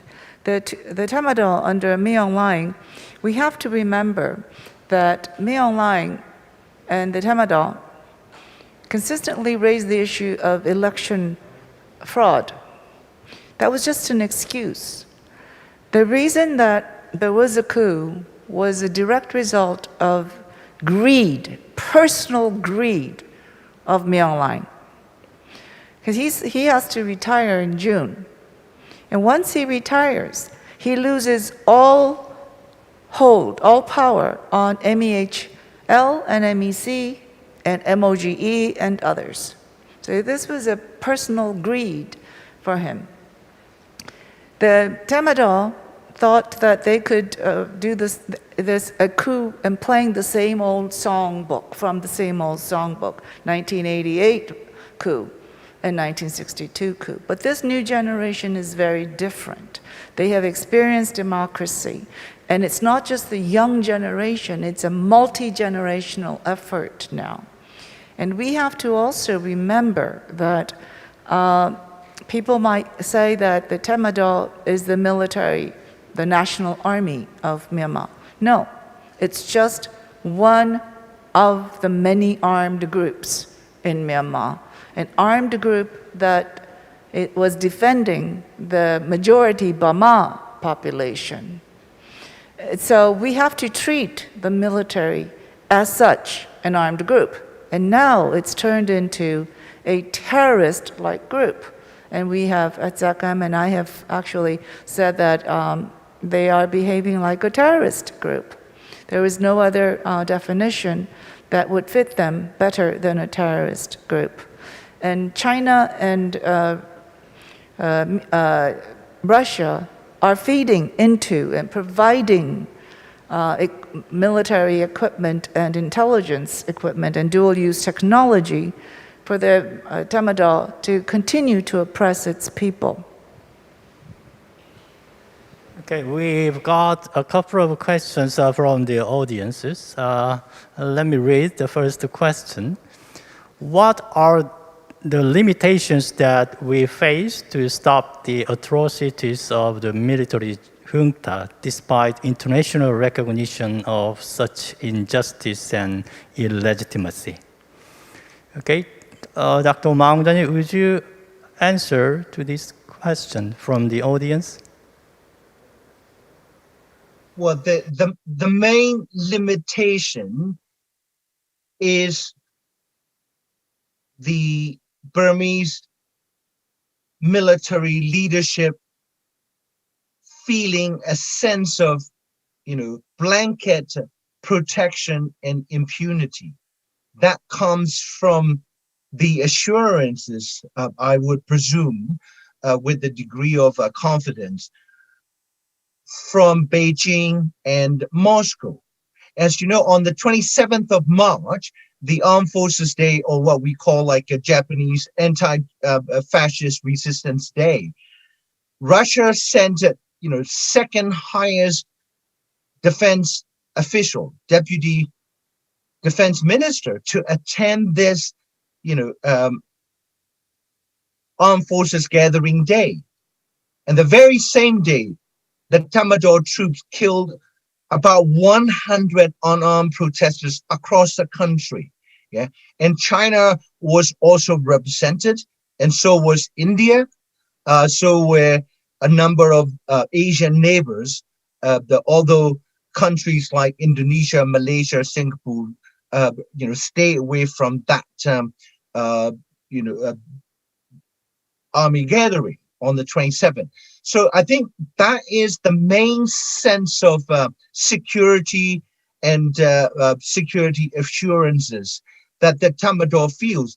They continue to do it. And as Professor Yang Li pointed out, the problem is, how do we break the blanket impunity that the international community has provided, which has over the years emboldened the Burmese military to commit all grave crimes that have ever been written in international law, crimes against humanity, war crimes, genocide, and now crimes against humanity and terrorism. So I think to break that limitation, one of the sovereign states, has to start calling a spade a spade.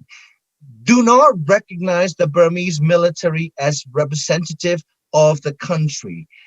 Call it for what it is. Call it a non-state terrorist group. The Burmese military despite having, seized power, it has no functioning state because the Burmese society has deprived the Burmese military of any semblance of a normal functioning state.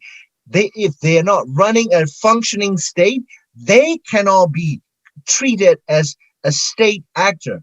If that logic applies to diplomacy, then the Burmese ambassador should be sent home packing unless they join the national unity government openly. Okay, Professor Lee. Well, there should be a complete reform of the Security Council, and I've said this numerous times. At this day and age, how can we live and support having a 5P veto power? The Security Council should take on a majority vote and start to move on things. They have not come up with a single resolution against Myanmar when we were watching the genocide committed by the Tamadol. And now they're not doing anything. So I call on each and individual states to start to work bilaterally to cut, like, as we said, 3 cuts. cut the cash flow, cut the arms, cut the impunity. So I urge all states to really cut the arms, have an arms embargo, and disassociate with any work that you're doing with MEHL and MEC. We have to remember that MEHL and MEC have numerous multitude of subsidiaries that are countless. So we must be very careful when we're engaging with any work in Myanmar. Myanmar is the most endowed country in the world. Natural resources, everything. And so many countries have so much invested interest in Myanmar. And that is why this is the barrier. These are the limitations that countries will not put their interests aside and look at the interests of the Burmese people. Okay, we are moving to the next question from the audience. So how can the potential clash between the armed protesters, youth resorting to military training, and the government promote or put a threat on Myanmar's transition towards democracy? Dr. Ma Hong-ja님.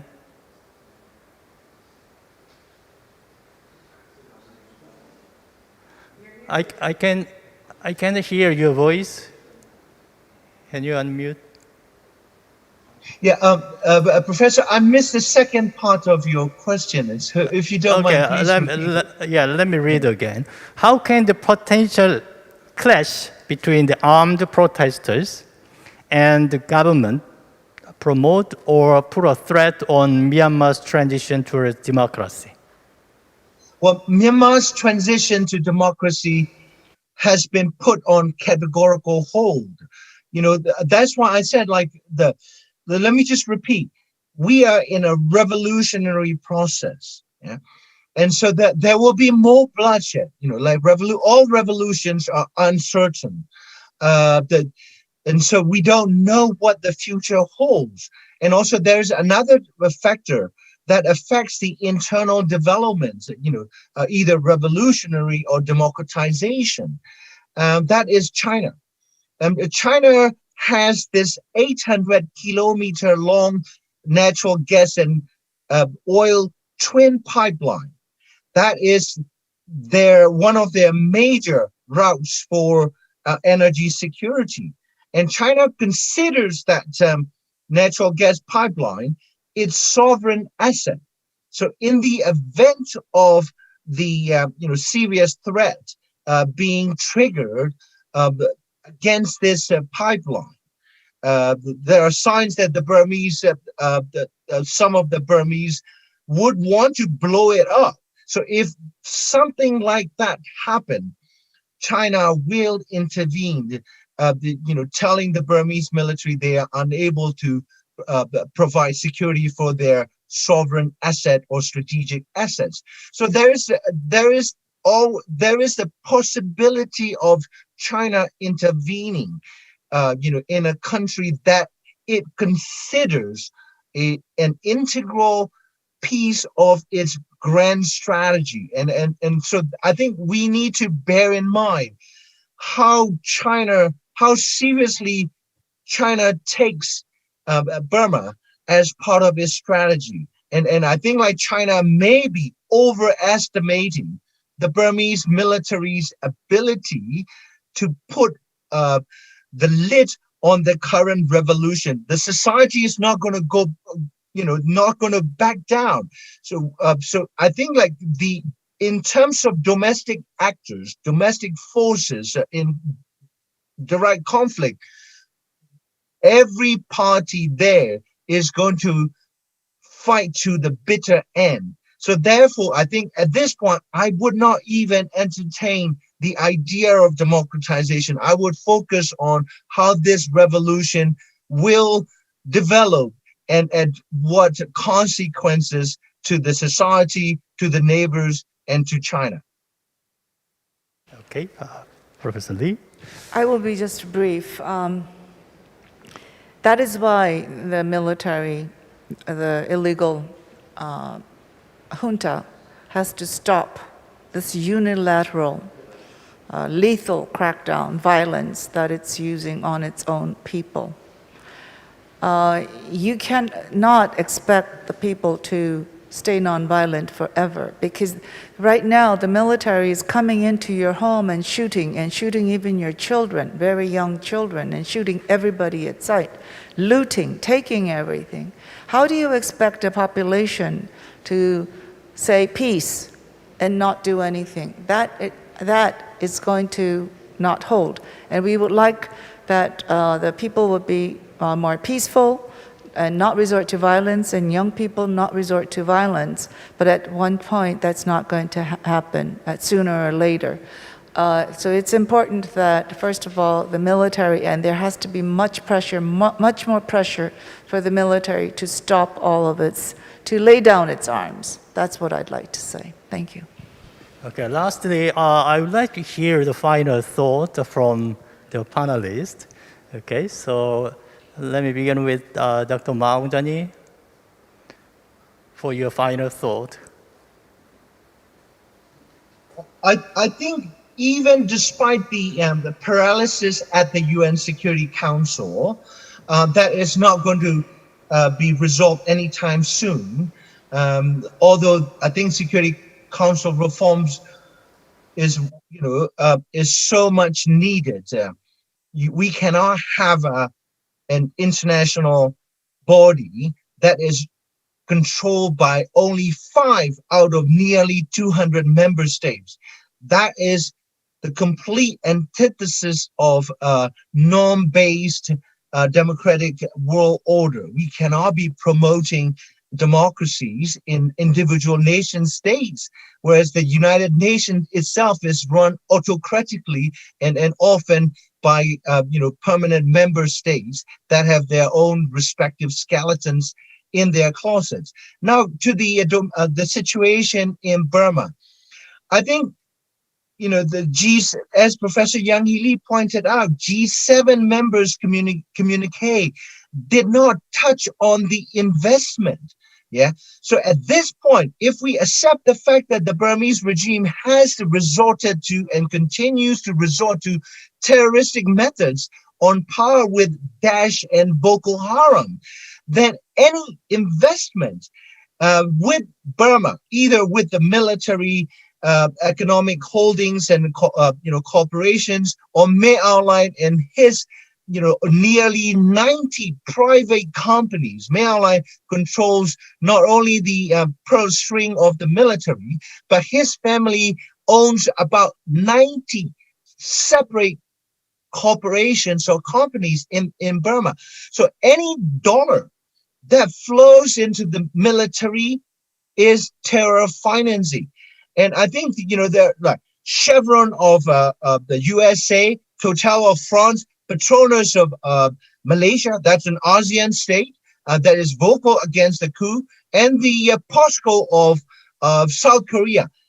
If we can get 4 companies from 4 different nations that like to see Burma to move forward, turn the tap of flow of their terror financing dollars, then I think we will see serious impact on the military. That would put military on its back foot. That would put the fear of God in the general's mind, because they rely on natural gas and oil and resource extractive sector. So I would look at resource extractive sector and support Professor Lee's advocacy for 3 cuts. That would be the first step in the right direction to avert the further sliding into the abyss of civil war in Burma. Okay, Professor Lee, please. I'm going to take my mask off because I'd like to make this statement very clear and loud. The international community, including the UN and all of its agencies and all of its member states, should never recognize this military junta as a government of any sort. The international community must engage and recognize the national unity government as the only legitimate government representing the peoples, I say peoples with a plural, of Myanmar. Thank you. With that, I would like to wrap up this session. Thank all the panelists for your contribution to the session. And also, I'd like to thank the audiences participating also online. Hopefully, this session is a strong call for urgent international action against the military regime, and also serve as a stepping stone to advance the human rights and democracy in the country and beyond. Thank you. Now I'd like to turn my microphone to Professor Song In Han.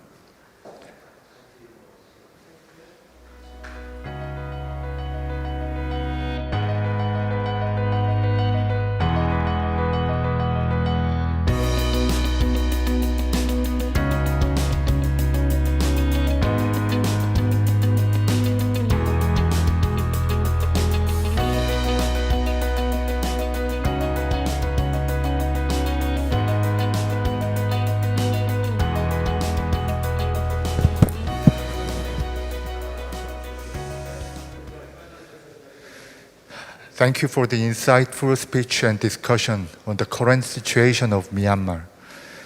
It's been exactly 100 days today since the military coup in Myanmar, and I believe today's seminar has a special meaning.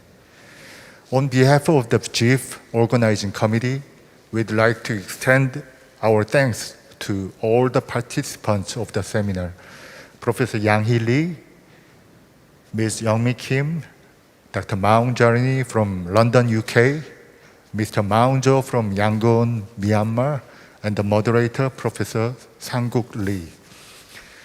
Sustainable Development Goal number 16 encourages the protection of our fundamental freedoms and reduction in violence. Sustainable development is only possible among peaceful societies that ensure human rights. As we aspire to global sustainability, we must turn our discussions into action. We must stop the violence and safeguard human rights in Myanmar.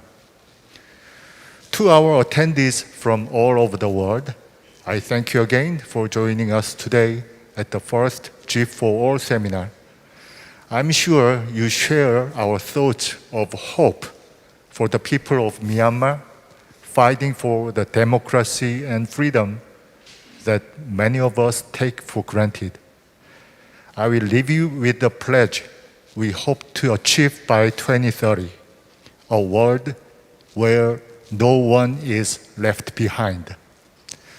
This is the end of today's event, and please visit our website at igee.yonsei.hkr for more information on the upcoming events.